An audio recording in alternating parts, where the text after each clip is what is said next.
Welcome back to the channel, everyone. Davey Deathray here. And you guys got such a kick out of my trailer reaction for the Crow film that's coming out this summer. Some people liked what I had to say, others not so much. That's the beauty of the internet now, isn't it? So, in the spirit of watching things that are highly controversial and very polarizing online, we're going to take a look at the trailer for The Acolyte, which is a brand new Star Wars show dropping on Disney Plus on June 4th. So the series is created and directed by Leslie Headland. I took a quick look at her page and it looks like she's worked mostly in television, so she should be right at home here on Disney Plus. And the show stars Amanda Stenberg, Daphne Keane, and Jodie Turner-Smith. Real quick, guys, before we get going, please like, subscribe, and leave a comment. Let me know your thoughts on The Acolyte and how you feel about Star Wars in general. Feel free to go into excruciatingly painful detail.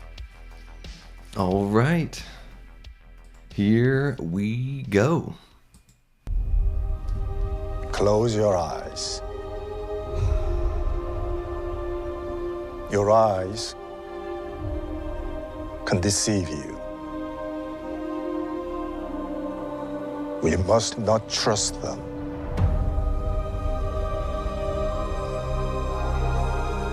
Tell me what comes into your mind.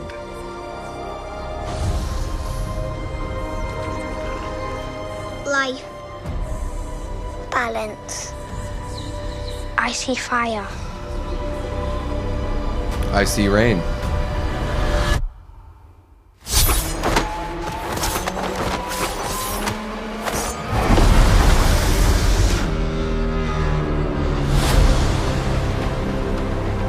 Someone is killing Jedi. It doesn't make sense. What happened?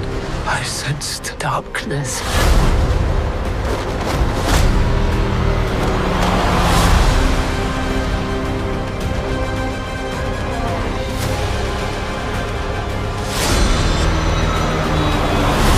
This isn't about good or bad. This is about power and who is allowed to use it. What is that?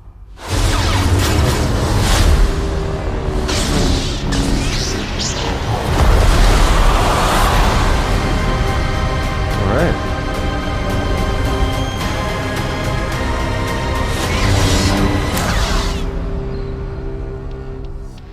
A true teaser, huh? Yeah. All right, let's get this playing in the background here and have a little chat, shall we? Yeah, this has got, so, I recognize right there, it looks like the, where they would train the younglings in the prequels. I guess I should, kind of tell my Star Wars story.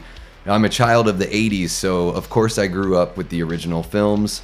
I saw the prequels once I was older. They started coming out when I was in high school. And then I think Revenge of the Sith came out maybe a year or two after I graduated or something like that. So, I really love those original films a lot. And I'm pretty lukewarm to cold on the prequels. Prequels in general, if you guys watch the channel, you know that I'm not very interested in knowing more about the story that I already knew the essentials. So when you watch episodes 4, 5, and 6, everything that you need to know that happened before that, you pretty much find out in those movies. So I don't see much joy, or I don't find it very interesting to go back to a prequel, especially if you're focusing on pretty much the same characters. So this, though, we're going back in time, but it looks like it's going to be focusing on totally different characters that we've never seen, which is, I would say, the way to do that. As far as the newer Disney Star Wars goes, I did enjoy The Force Awakens. I know what it is. It's basically a soft reboot, but I liked some of the new characters. Even if a few of the plot points were really similar to A New Hope, I still had a good time watching it. The Last Jedi, I didn't see much of a point in that story, and I felt like The Rise of Skywalker was put in a really odd corner, and that trilogy just kind of fell apart. I did enjoy the first couple seasons of The Mandalorian, especially the first season, a little less so on the second season. I never watched Book of Boba Fett because I didn't hear good things about it, and I actually got rid of Disney Plus because I just sort of felt like I was kind of being phased out as an audience member, which you know, maybe those things happen in time. I don't take it personally. They've got their agenda of the stories that they want to tell, and I feel like a lot of storytelling lately is more about, you know, making like socio-political points instead of storytelling per se. So I'm kind of off the Star Wars wagon, as it were. So watching this though, I do like, you know, the things that Disney Star Wars does well is some of like the set design, you know, the look and everything. This fighting though, to me, is a little stiff, and I know that Carrie-Anne Moss is, you know, not the same age she was when she was in the Matrix films, but I saw that as well with that, I think it was that Daredevil, that Echo show, which is like reverse Daredevil on Disney Plus, where the fighting just kind of looked a little too over choreographed. So it looks kind of stiff, you know. So again, the set design here looks great. You know, it looks like a high quality show as far as the amount of money they've put in. But this is such a teaser. It's like the complete opposite of what that Crow trailer was doing, where I felt like they just kind of gave it all away in the Crow trailer. Whereas here, they're definitely bathing, you know, the story in some mystery. So that's cool. And we've got some good imagery there. You know, who doesn't want to see a bunch of Jedi with their lightsabers out and, you know, see some more like kind of grandiose spectacles in the Star Wars universe? I think that's, you know, most people in a modern audience, if they didn't grow up with the original films and they go back and watch those, I think that's a common complaint. And it's true that the original films are much more reserved. It's more about the mystery of the Force, and it's more about the characters. So not so much about the flashiness and everything like that. But yeah, this show, I really don't know what to think. I guess like a lot of things with Disney Star Wars, I'm just not too excited because I've kind of lost faith in them telling a decent story, honestly. And it seems like they want to check a bunch of boxes as far as, you know, who they hire and who they put on the camera, which is fine as long as the actors perform well and the story is written well.